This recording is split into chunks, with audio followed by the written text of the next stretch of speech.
Welcome to Vegas Circle with Paki and Chris, and today joining the circle with us, we're excited to sit down with retired, undefeated professional boxer and businessman who is the CEO of Philly Freeze Me. We got Mr. Chase Corbin, man. So thanks for joining the circle, man. How you doing, bro? Thanks for coming on, Chase. Good. Thank y'all for having it. Yeah, we were supposed to connect with you, man, a couple years back, man. Wow, I remember that day. I'll never forget that day. Only reason is because I was rushed to the hospital that day, and that's when I actually I had passed out behind a wheel driving to the actual event to play golf with Del Wayne. That's scary. And Get out of here. I didn't know that. Okay. Yeah, I was that morning. I was rushed to the hospital, and I had some cancer issues and stuff like that. Damn. That was wow. 2 years I ago. did not know that. Yeah. I mean, I didn't broadcast. Yeah, of course, I crashed my car. Yeah. Glad to hear you're healthy. Yeah, I was Yeah. super sick that time, so I never forget that day.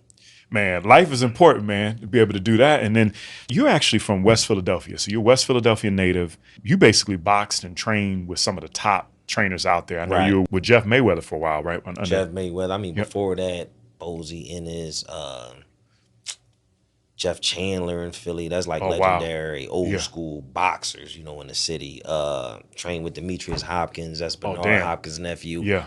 He got me ready through the whole amateurs.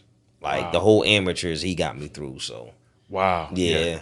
What was that experience like, man? Just being under that wisdom of being able to learn from them top. I used to get beat up. I used to get beat up. So that's what you learned, yeah. But, it's one of them. It's just like anything else in life. You get hit so many times, you're going to figure out how to block. True. And at that time, Demetrius was a pro. He probably was 13-0, 12-0, something like that. So I was pretty much his punching bag.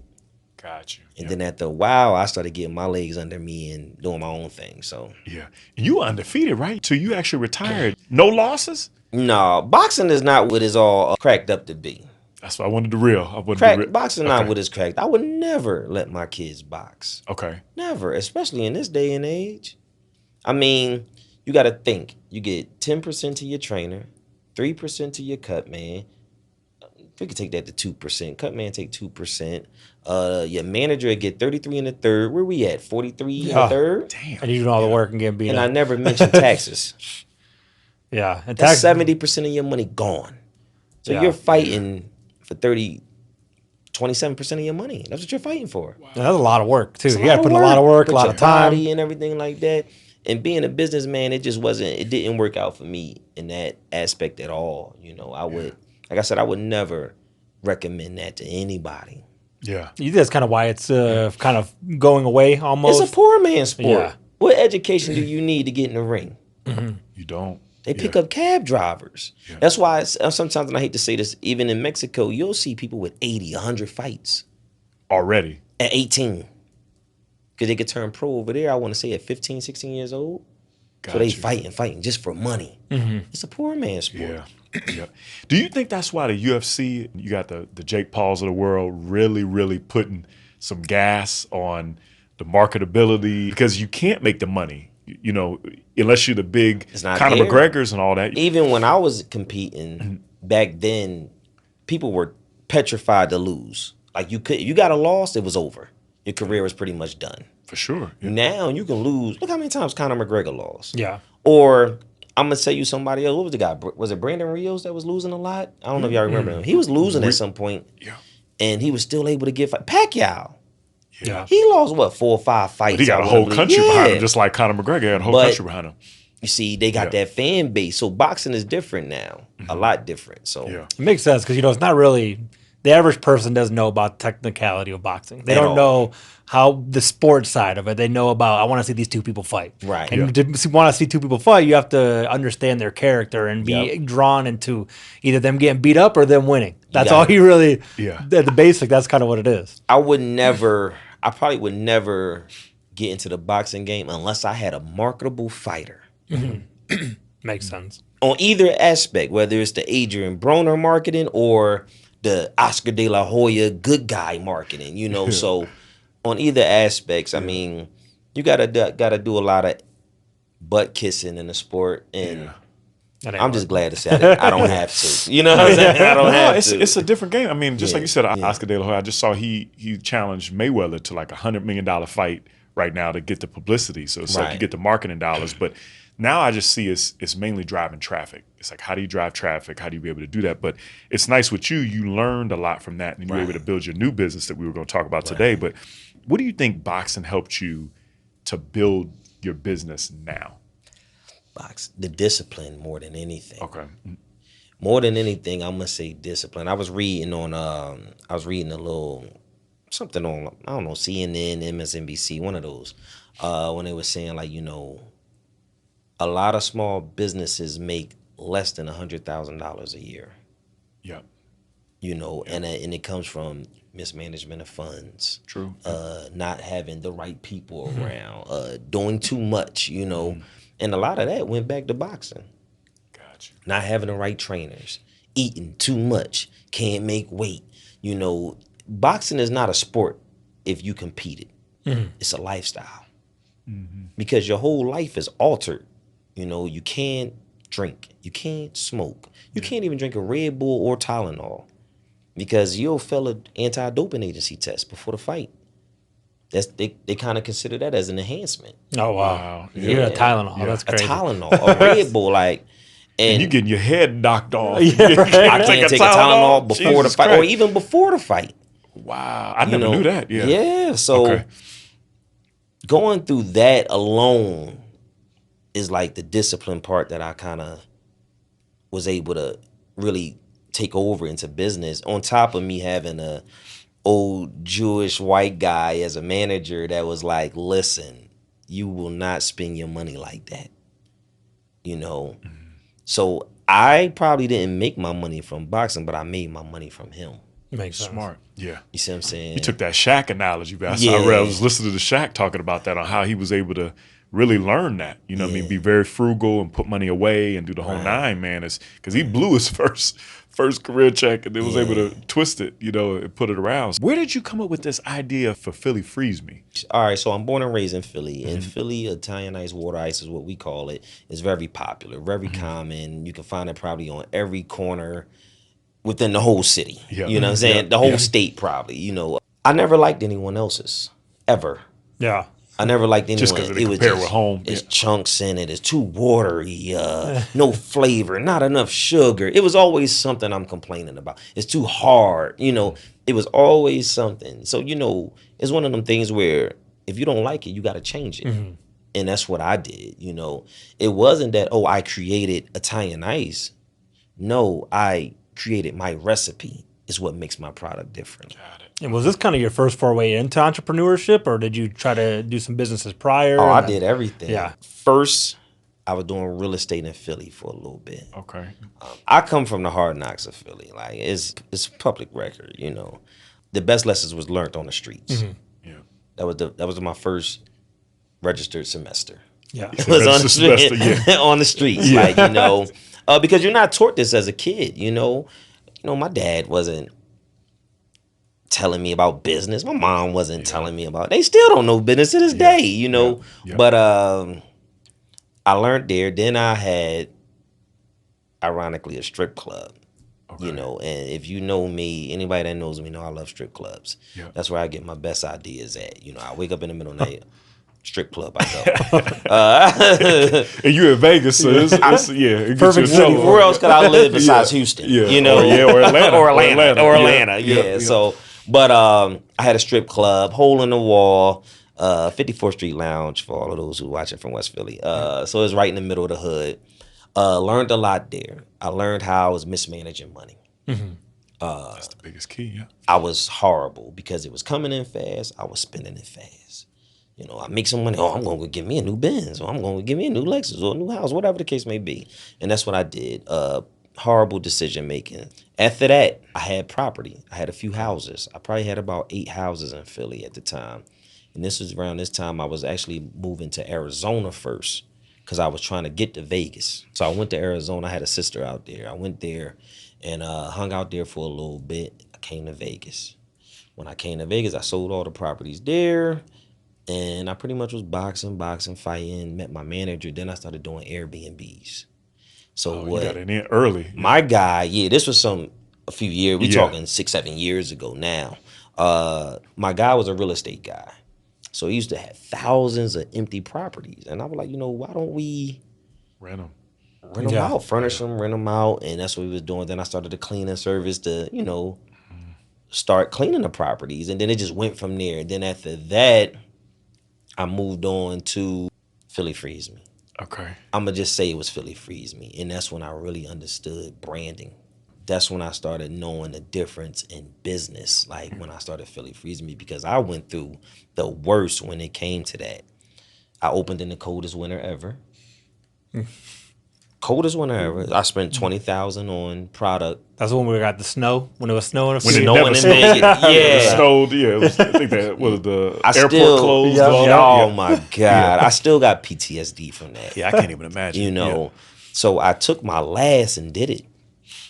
And it was just horrible, and then it was making probably $6 a day. Oh, wow. That's $6 rough. a day. I'm talking about, I didn't know what I was going to do. And what made you kind of keep it going? Because, usually in that circumstance, it seemed like you had a lot of different things going on, a lot of different challenges all at the same time. What made you kind of just grind in and just keep it pushing forward versus just, calling it quits? I'm going to say an Einstein quote. Okay. And it goes probably as such. I could be wrong. I mean, he's dead. But it was something like, it wasn't that he was the smartest person. He just stuck with the problem a little bit longer. Mm-hmm. So I was already knee deep. I was already invested so much. Like, what was I going to do? Yep. Get a job at this point? Mm-hmm. Nothing against jobs, but what was I going to do? I was invested probably $150,000, $200,000 in my own cash. I didn't get no loans. Oh, yeah. Philly Freeze Me is debt free. And that's one of the things that's, hold on.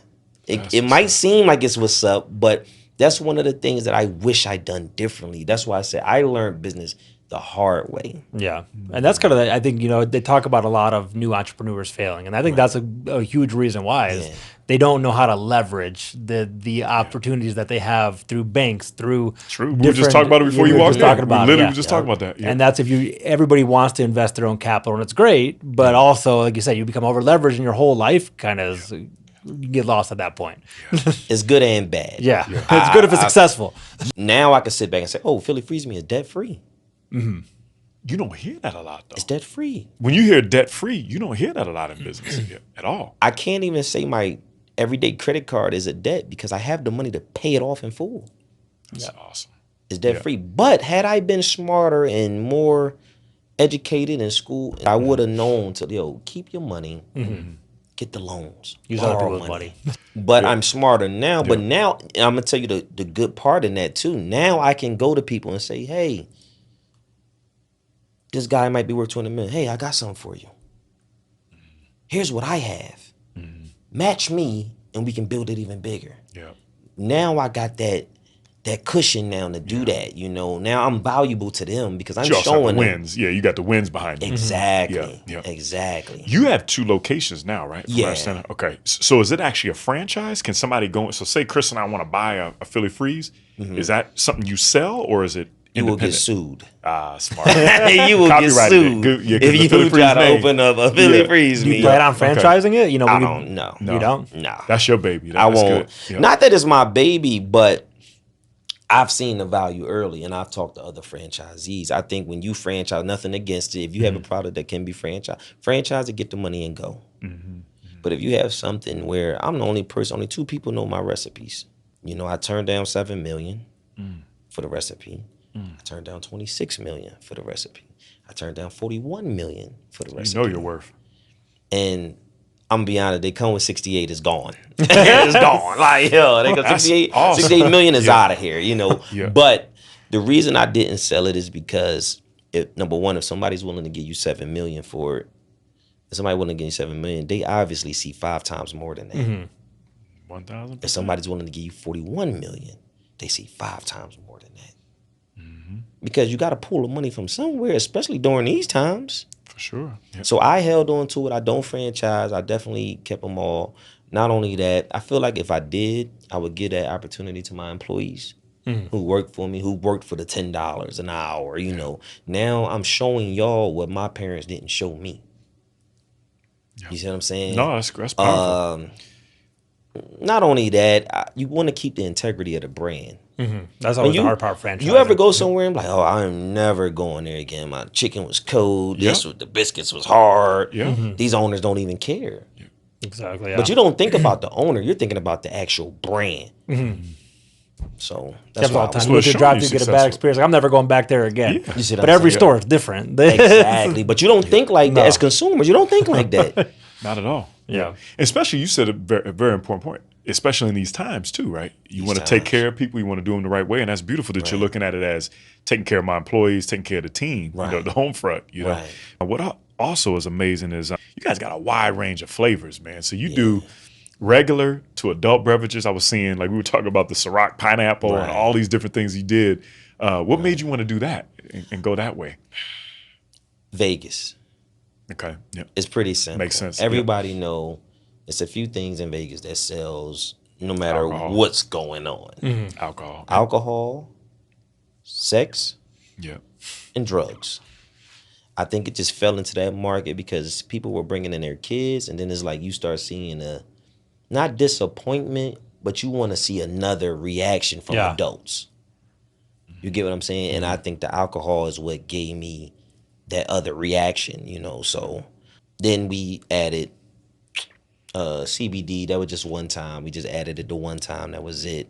But that's just not a market for us right now. And and it's kind of one of those things too. When you have the business model, and it sounds like you have a great business model, but the next step, obviously, is scalability. If you're sticking away from franchising, what? For me, it comes up with a ton of ideas. You have food trucks with Italian ices, or you have the ability to create little standalone stations on the strip where you can serve the adult beverages, similar to, I don't know the name of the company. Fat Tuesdays. Tuesdays. Fat Tuesdays, Yeah. very similar to Fat Tuesdays, but your Philly Freeze version of the adult beverages. Do you plan on kind of scaling it in those different ways, or you like the standalone locations? I like the standalone locations, me personally. I have been thinking about the strip. That was my first question. I You gonna go to the haven't casino or Resort World or something? It seems like the next Yeah. evolution of being Yeah. able to kind of grow I that don't brand. know why they don't have me in the pools. I don't know why. That was a question for me also, man. I don't know why, but I also haven't tried either. Well, that Okay. could be why. I haven't really tried. Because it'd be a perfect fit for like a Resort World or, you know what I mean, a Wynn or Circa, some of the, anything, all the yeah. pool parties and stuff that's going on. I don't know why. I haven't really pursued it because I focused on the brand, my brand itself. I'm not thinking about what Circa doing or what these people doing. I'm like, look, that's one day out the week probably. What is it, Sunday's pool day or Saturday pool day? I don't even know now. You're probably There's right. 5 yeah. more other days. Yeah, Those 5 other days, I want you in a Philly Freeze Me. that's true. Yeah. So that's You want that kinda- toll. You want that consistent toll. Right. Yeah. Right. Yeah. I can see how your brain works, man. You want to be able to be consistent with it and make sure the brand is right. What would you say is like your biggest obstacle of building in that space, in the Philly Freeze space of being in a traditional brick and mortar? The biggest obstacles that I go through, Yeah. I would say freezer issues, HVAC issues. Got it. Okay. Because of Vegas heat. And sometimes, just you'll wake up one day and it's like, wow, the freezer at 10 degrees. That's not even freezing temperatures no more. So now we done lost product. That's probably like your biggest nightmare when you in the frozen dessert business. And I just love the frozen dessert business. I pretty much, I can tell people what's in their product Yeah. by tasting it. Like, yo, you got too much of that in there. Damn. So yeah, you got So that's just one of those things that I kind of, like my cousin is from the hood, like literally the hood. And he can go to an aquarium and tell you every fish that's in there. He just got the mind and the. It blows my mind. Like, when did you read about fish? Yeah. Like, I've known you all my life, and I've never seen you read about fish, but he knows fish. Some people just got it like that, man. And Yeah. you got it like it makes sense when the recipe and people trying to buy your recipe. It makes it makes a lot of sense. Yeah, you think it's 'cause you had that passion like growing up? Because you can see it from, obviously, it seems like there's some good childhood memories regarding Philly Freeze, growing up in West Philadelphia, kind of stood with you. You seem to be very passionate about it, passionate about that. Do you think that kind of helps you maintain that brand recognition, that quality of product? Because it seems like you care about it. It seems like deeply. I love what I do. Yeah. Yeah. I love what I do. I have fun. It's times I wake up and I'm just in there messing with flavors. I made a different one yesterday, a whole nother flavor. I just created it. But I love what I do. Like I said, I wake up the building night, 3, 4 in the morning. I'm at Philly Freeze Me making something. Yeah. You know, That's what's whether I up, finish it or I don't, it's like I'm in there and I'm tasting it and going from there. Yeah. That's great to see that passion. The other thing too is the Raiders Stadium. Being able to see the Raiders Stadium, I can see you in there too, man. I turned it down. Did you really? Yeah. Yeah. Just because you want to keep the brand right. Yeah. That and there's only a handful of home games. That's true. Yeah. You know, That's it's true. only a Yeah. handful. So Yeah. it's like, do I want to keep inconveniencing my now where I'm at is the point where I want to make my life easy. We got to make this ride smooth all the way through. Even with growing, you know, and trying to evolve myself. Like, you don't want to keep putting that back-breaking work in all your life. That's true. Because then you start becoming like a blue-collared person where you just, I'm getting on the roof to start roofing. Yeah. I'm laying this down. I'm doing this. And now at 50 years old, you got back problems, knee problems, hip replacement, shoulder issues. I tore my rotator cuff now. Yeah. They just rescheduled. I remember I was like, hey, how long is the interview? Because you got to get it right. I Yeah. might have to leave. Yeah. Yeah. And they canceled the MRI, so I got plenty of time now. Okay. But you know, just those type of things. You start same thing when it came to boxing with injuries. They setbacks. Yeah. If you got a fight scheduled in October, and God forbid you sprain your wrist or something, Yeah. Cut 9 your times eye out of open 10, or something. It's a done deal. you Yeah. have to cancel the fight Yeah. because that one loss is going to set you back 2 years. That's crazy. Yeah. Same thing in business. So It makes a lot of sense, man. And then I saw the Muslim Don, Tone Trump, Yeah, came through, man. yeah, Do you know yeah. him from home, or did you just know he was out here, or what? It's funny, we was talking. We know a lot of the same people. We both from West Philly, and you know, I'm a lot younger than him. Okay. But I knew him from we got this area neighborhood bar, 54th Street Lounge. So I would always see him there, but you know, we didn't know each other. You know, I didn't know him. I'm from 60th Street, so which is 6 blocks up. And not that we didn't get along, it just I had no reason to talk to him, you know. And I seen he was in Vegas, and I just messaged him. I said, hey man, come on through. That's what's. You from West Philly, I'm from West Philly. Come on through, man, and hang out. Let me show you what I'm doing out here. And he came through. You're like, okay, send me the address. Yo, I'm on my way. Boom. It was That's done. cool, So man. I appreciated him for coming out. You know, it's always good, especially seeing people from the same neighborhood, not just the same city or the same state, but the actual same neighborhood. Like, yo, you on the other side of the world too. Yeah. You know, so It's great to be able to see that, especially when so many people come to Vegas, man, and be able to see what you're doing. It's a great thing, man. And now you built this brand that's and it's becoming a household name. It's good to see. I haven't got Meek Mills yet. I haven't got Meek Mills or Will Smith. Well, let us know when they come by. Yeah, or Will Smith. We'll be there. We're gonna call about Will and Meek. Y'all definitely got to come through. What would you say? Because we're a business show, so what would be a nugget for our listeners that let's say that they're scared to start a business, right? What would you tell them as why would you start and not want to work for somebody else? The number one reason why you should is financial freedom. Financial freedom. If I don't want to get up, I'm not getting up.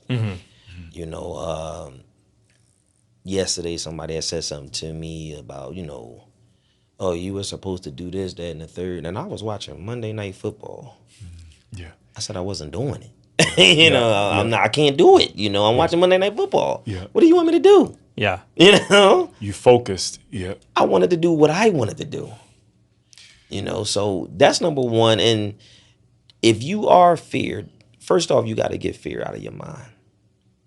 If you live, unless you're living in a bubble, if you're fearful of something, you should be scared of getting hit by a car when you walk outside, get an accident, you know, drinking something poisonous, something in food, even as much as having sex.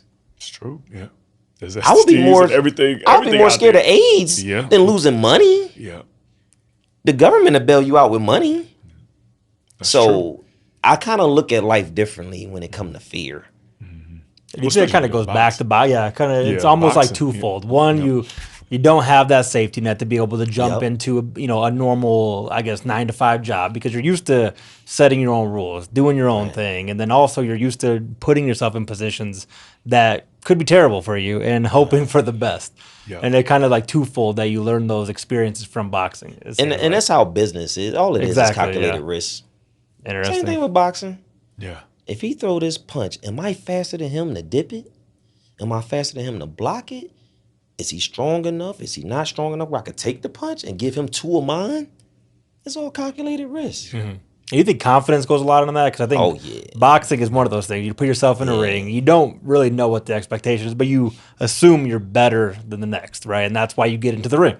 You assume that you're going to beat them and that you are going to be successful in that aspect. No matter what you do, I always say, no matter I don't care what it is. No matter what you do, it starts with the mental first. I'm trying to instill that in my son today because he plays basketball. I'm like, listen, it starts here. Once you beat them here, you're going to beat them physically because you already beat them. 80% of boxing was mental. Yeah, exactly. And same with business. Same thing with business. You got to connect the dots in his chest too, try to figure out the next move or 7 moves down. You know, one question we ask, our guests, what's your favorite restaurant in Vegas, man? You get a chance to eat and do anything like that? All right, what type of food?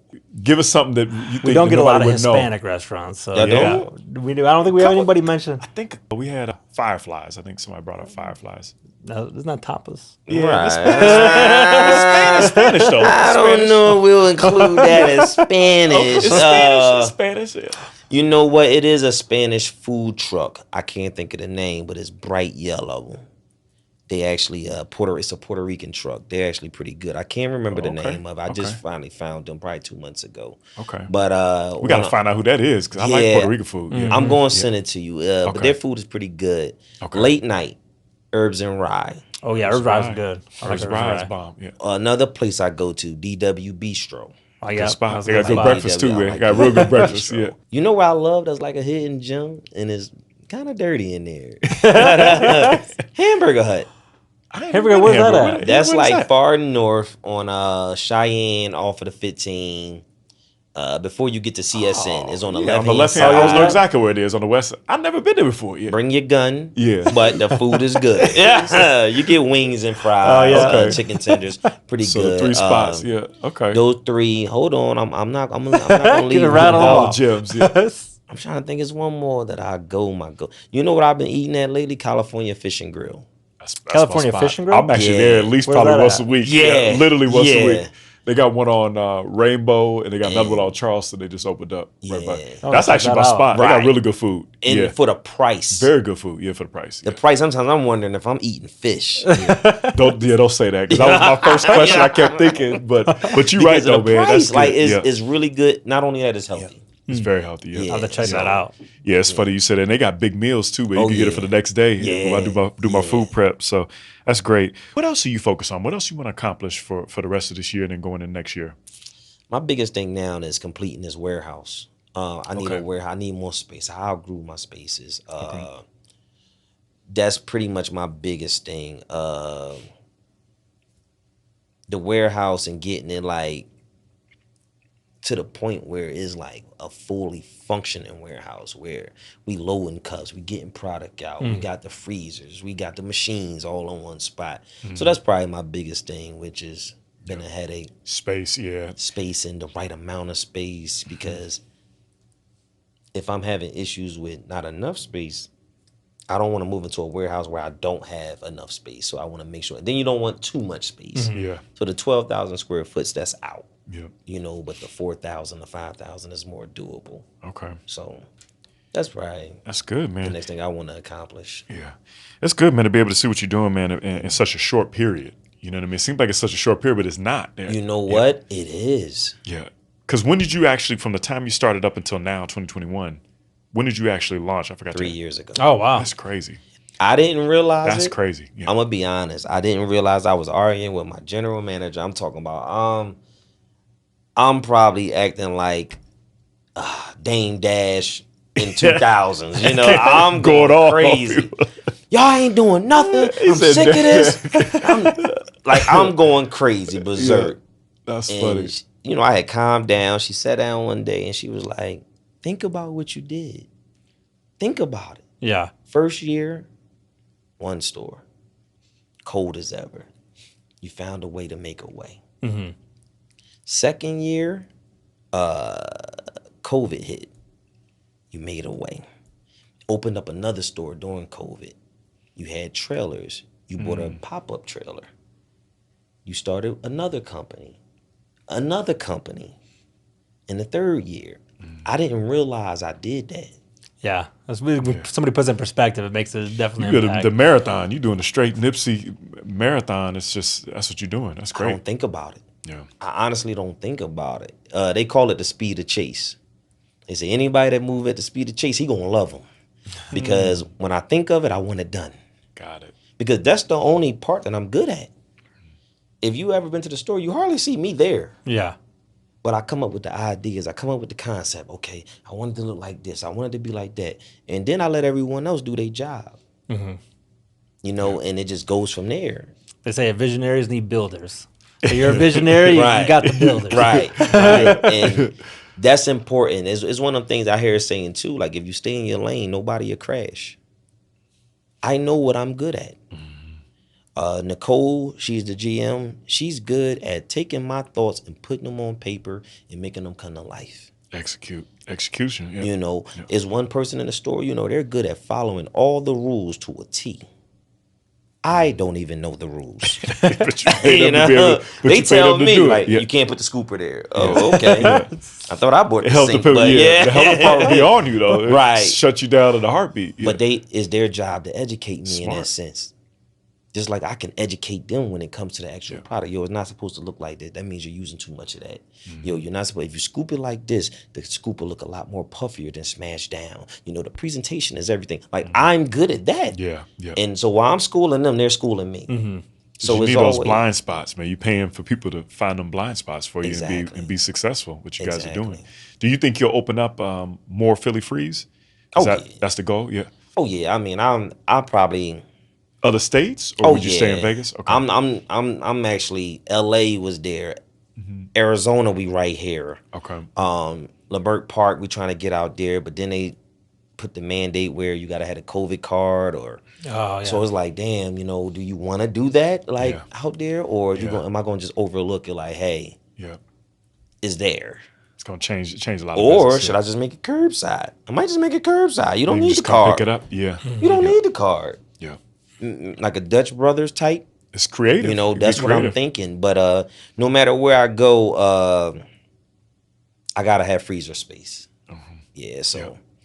Well, we rooting for you, man. You're doing a lot of things in 3 years, man. That's a hell of an accomplishment, man. So keep it going, man. Where can people reach you, man, for all your social handles and everything? Philly Freeze Me, Instagram, TikTok, Facebook. Okay. If my personal Instagram, where I actually respond to questions, that's CEO Chase Corbin. Okay. I don't run the Philly Freeze Me page. I will jump on there from time to time just to see if things are being ran properly, and I go from there. But if people want to ask me specific questions, CEO Chase Corbin. Okay. Yeah. Come check them out, man. Got 2 locations, so definitely come and support, Vegas local. So appreciate you, man. You can check us out at vegascircle.com and subscribe with us. We're on Apple Podcasts, iHeart, and the whole 9. So Chase, appreciate you, joining brother. us. Yeah. Thank you, man. I appreciate it. It was good stuff, man. Thank you, man. Yeah, that was really good, man.